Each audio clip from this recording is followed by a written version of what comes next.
그리고 이제 3장으로 넘어가니까 다윗이 드디어 통일의 기틀을 다져가는데, 이외로 통일 과정이 헤브론에서 7년 반을 있었으니까 굉장히 통일하는데 시간이 많이 걸렸어요. 그죠? 근데 다윗이 서두르는 것 같지가 않아요. 그리고 드디어 아브넬이 통일을 제안하는데 다윗이 아주 작은 조건 하나만 딱 제시해요. 그 작은 조건이 무엇일까요? 드디어 이제 번성하는 다윗의 집하고 쇠약해가는 사울의 집이 3장 1절에서 5절에 대비되고 있죠. 한 집은 점점 강해가고, 전쟁이 오래니까 한 집은 약해가는, 점점 강해가다는 단수야. 다윗은 점점 강해지고 사울의 집은 복수가 약해지고, 그러니까 다윗은 중앙 집권적 중심을 잡고 점점 강해지고 굳건해지고, 사울의 집안은 점점 복잡해지고 흩어지고 시들어가는 이런 모습을 우리가 볼 수 있겠습니다. 다윗이 이제 아들을 많이 낳았어요. 그죠? 헤브론에서 낳은 아들들이 이제 있는데, 아들들이 많고 아내들이 있다는 이 이야기는 우리에게는 부정적으로 들릴는지는 모르지만 다윗의 집은 이렇게 계속해서 번성해 간다. 생육하고 번성해 간다. 집이 강성해 가고 있는 이 모습, 하나님의 축복 가운데 다윗이 점점 더 강해져 가고 있는 모습이 여기에 있습니다. 넷째, 그런데 여기에서 헤브론에서 낳은 아들 압살롬이 있고, 그죠? 헤브론에서 낳은 자들이 있고,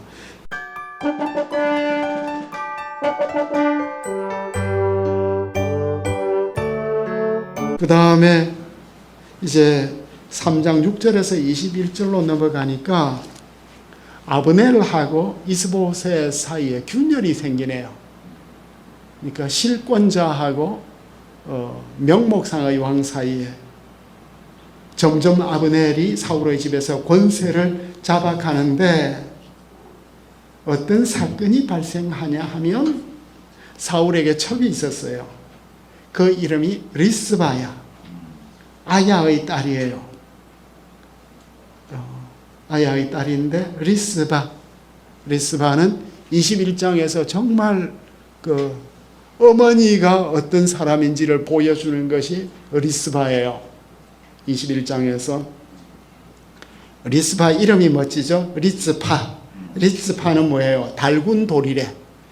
돌이 달구어져 있는 아주 열정적인 이 모습. 그 엘리야가 이 로뎀 나무 밑에서 지쳐 쓰러졌을 때 천사가 달군 돌에 떡을 구워가지고 주는 그 달군 돌. 이름이 참, 이 이름의 이미지가 뭘까? 그런데 리스바가 아름다웠나 봐요. 드디어 이 리스바를 아브넬이 취했나 봐. 그러니까 이스보셋이 너무 화가 났어. 어찌하여 내 아버지 첩과 통간했냐, 이렇게. 그러니까 그 당시의 그 세계관에 따르면 선왕의 아내와 후궁들은 그 뒤에 계승하는 사람이 다 이어받아. 실제적으로 뭐 했다는 건 아니지만 여기서는 그래서 이어받는데, 아버지 첩과 통간했냐고 말하지만 어째서 법적으로 나의 아내가 된 사람을 취했냐. 이스보셋이 워낙 약하니까 아버지 핑계로 이렇게 하는데, 이제 아주 왕과 이 장군 사이에 아주 그 야비한 이런 싸움이, 지옥적인 싸움이 이루어지고 있는데, 아브넬이 너무 화를 내요. 이 순간에 너무 화를 내는데, 이 아브넬이 뭐라고 화를 내죠? 이제 말투. 아브넬이 8절에 보니까 매우 분했어. 너무 화가 났어. 그리고 첫 마디가 내가 유다의 개 대가리냐? 내가 개자식 대가리냐? 이게 뭘까요? 개 대가리. 아주 희한한 말이에요. 그죠? 개는 원래 뭐 정조도 없고, 개는 더럽고, 그 당시에 애완견이 있는 것도 아니고, 욕할 때는 다 개로 하는데, 왜 유다 개 가운데, 그 가운데 대가리냐? 아마 이거 에브라임 사람들은 유다 사람들 욕할 때 항상 개대가리 뭐 이런 식으로 했던 것 같아요. 우리가 중국 사람 욕할 때 욕이 있고, 일본 사람 말할 때 욕이 있고, 우리가 욕 들어먹을 때 있는데, 하여간 그렇게 좋은 말이 아니었던 것 같아요. 이런 쌍욕을 장군이 왕에게 이렇게 팍 퍼붓는 거 보면, 아브넬 이 사람 자존심이 무지 센 것 같아요. 아주 사소한 걸로 찔렀는데 폭발은 어마어마하게 하죠. 지금 당신을 왕으로 세운 사람이 누군데 이러냐.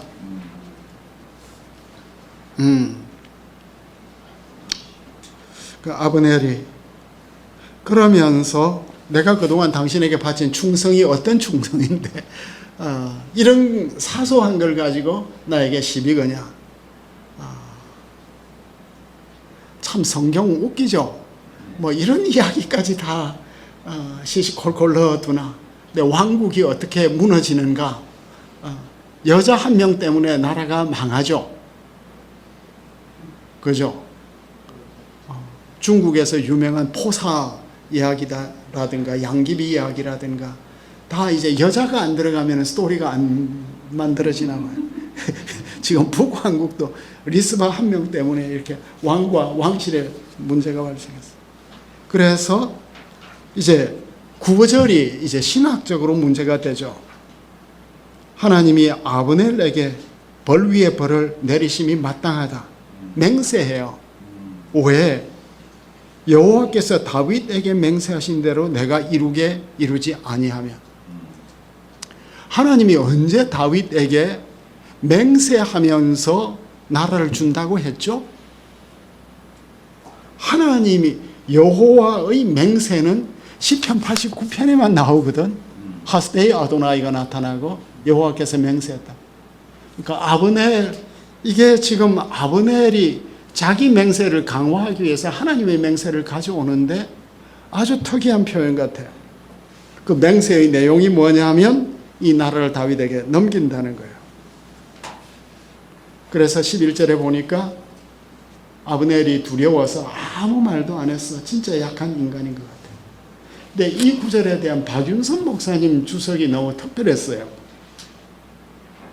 이게 뭐냐? 목회적으로 하나님의 말씀에 근거한 명분이 없이 일어난 운동은 이렇게 쉽게 무너지는 일이 있다. 사울 왕가를 힘껏 지지하던 아브넬의 주장이 하나님의 약속에 근거한 것이었다면 그가 자기 개인의 신상 문제로 그 주장을 그렇게 쉽게 버렸을 일은 만무하다. 그러니까 북왕국의 역사는 명분 없는 역사였다. 박윤선 목사님은 왜 명분 없는 운동에 대해서 말씀을 하셨을까요? 교회 안에는 수많은 운동들이 있는데 신앙적 명분 없이 일어난 운동들이 많거든. 자신의 야망을 이루기 위해서, 자신의 교권을 확장하기 위해서 종교의 탈을 쓰는 이런 명분 없는 분열이 너무 많았어. 그래서 합동척은 분열의 역사를 하나님 앞에 회개한 적이 없어요. 박형룡이 1978년에 소천하시고 79년부터 합동척은 분열이 일어났는데 100개의 교단으로 분열이 되었거든. 그러니까 이 종교 지도자들이 다 총회장 되고 싶대. 총회장이 뭐라고 1년 하는 명분 없는 운동. 가말리엘이 나중에 가져온 논거도 이거예요. 그죠? 박 목사님은 여기에서 남북 문제를 명분이 있느냐 없느냐의 관점에서 보시는 것 같아요. 그래서 제가 가져온 것이 사도행전 5장 38절이네. 가말리엘의 말이에요. 그죠? 하나님으로부터 났냐? 내가 지금 사역을 열심히 하고 있는데 이 명분이 정말 성령의 감동이냐? 아니면 나의 목회적 야망을 위한 것이냐를 영적 지도자들은 끊임없이 분별해야 되겠죠.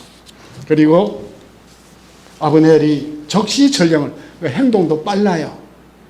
아브넬의 말을 보세요. 이 땅이 누구 것입니까? 누구 거죠? 12절에 전령을 보내어서 다윗에게 이 땅이 누구의 것입니까? 나하고 더불어 언약을 맺으면 내 손이 당신을 도와 온 이스라엘이 당신에게 돌아가도록 하겠습니다. 이 땅이 누구 거라는 거지? 다윗 거라는 거예요. 그런데 다시 한번 생각해 보면 지금 이 땅이 누구 수중에 있냐는 거예요. 나하고 언약 맺으면 이 땅을 송두리째 드리겠습니다. 그러니까 사무엘서를 보면 사무엘서는 내러티브의 그 최정상이에요. 그죠?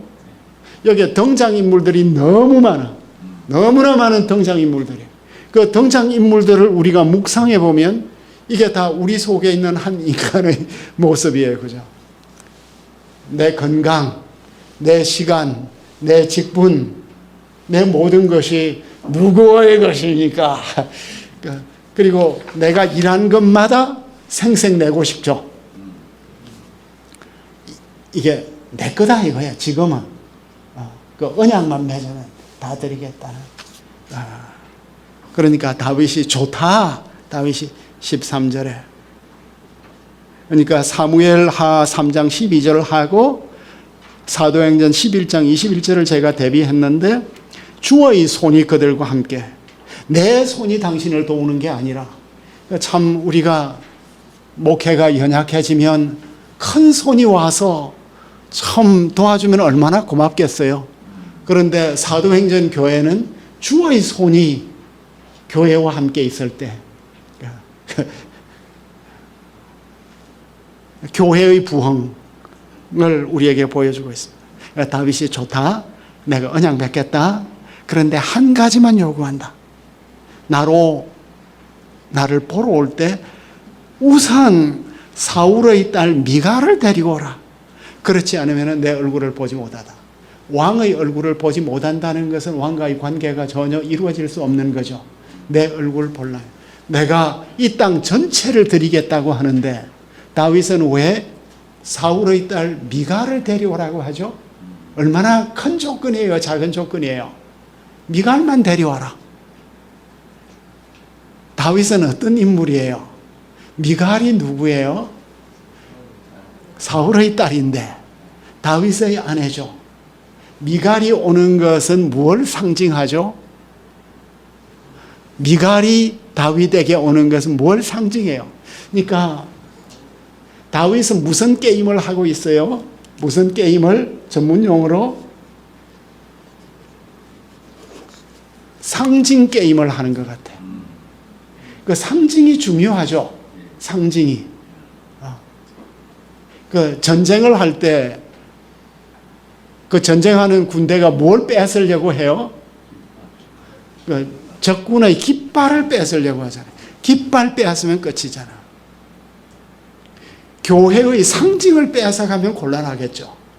우리 교회의 상징, 우리 교회가 지켜야 될 상징이 뭐냐? 그 상징. 그러니까 미갈 데려오는 건 뭘 말해요? 다윗이 볼 때는 북이스라엘 전체가 오는 거예요. 사울의 딸이니까. 그리고 내 아내니까. 머리 좋다.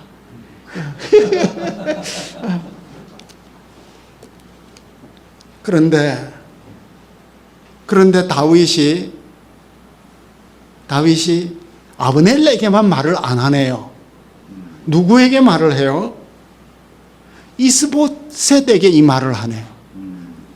도장은 왕실에서 찍어야 되니까 이것에 대한 최종적인 책임은 이스보셋이 북왕국의 왕이 미가를 돌려보내 주어야 되겠다. 그러니까 우리가 생각할 게 많죠. 우리는 지금 목회에 너무 시달려가지고 우리 PhD가 뭘 약자죠? PhD는 Permanent Brain Damage. 너무 공부를 많이 하다 보니까 Permanent Brain Damage인데 너무 설교도 많고 목회도 많다 보니까 브레인 데미지가 된 것처럼 막 기계처럼 살고 있는데 지도자가 되려면 생각하는 시간, 묵상하는 시간이 많아야겠죠. 그런데 이 장면이 너무 애달픈 거예요. 이스보셋이 사람을 보내어서 그의 남편 미갈이 결혼했어. 남편이 누구예요? 라이스의 아들 발디엘이에요. 발디엘에게서 빼앗았대. 미갈을 빼앗았대. 그런데 빼앗긴 이 발디엘은 어떻게 해요? 미갈을 사랑했어요. 미갈은 그 사이에 발디엘의 아내가 되었어. 사울이 재혼을 시켜버렸으니까. 남편이 그와 함께 오는데 울면서 바후림까지 따라왔다가 아니라 뒤따라왔어요. 남편이 질질 짜면서 미갈 따라오면서 여보 하고 이제 그러니까 아브넬이 어찌해요? 아브넬 신경질 났을까 안 났을까? 너무 신경. 이 자식아 돌아가 이렇게 돌아가라 소리를 깨 지르니까 돌아갔어. 너무 가슴 아파. 여성이 여기에서 느끼는 이 심정은 또 다를 것 같아. 나는 지금 막 넘어가지만 돌아가. 그런데 왜 아브넬이 짜증이 났을까요? 천하의 대장군이 아브넬이잖아. 아브넬이 지금 뭐 하는 짓을 하고 있어요? 지금 미갈 데려오는 이 작전을 지금 내가 뭐 하고 있는 거지? 생각을 했겠죠. 자기가 시작한 일이에요. 그죠?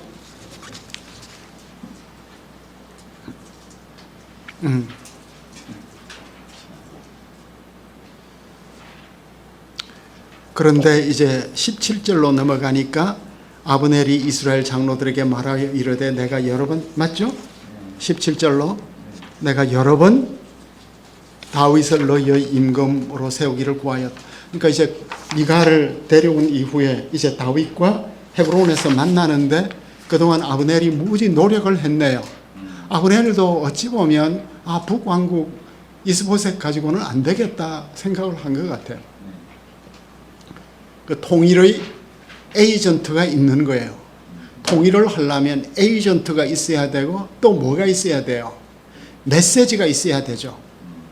메시지도 있고 그 메시지를 전할 메신저가 있어야 돼요.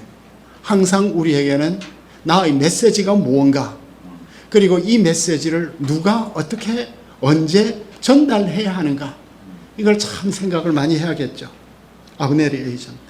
그런데 아브넬이 뭐라고 말해요? 내가 여러 번 말했다 하는 이것은 원어는 뭐예요? 어제도 말했고 그제도 말했다. 그러니까 반복적으로 말했다. 그런데 아브넬이 이제 전국을 투어하면서 어제도 말했고 그제도 말했고 계속 말했는데 18절 첫 행이 뭐라고 말해요? 첫 행. 이제 그대로 하라. Just do it. 그동안 많이 들었는데 이제 그대로 합시다. 예수에 대해서 많이 들었는데 이제 믿읍시다.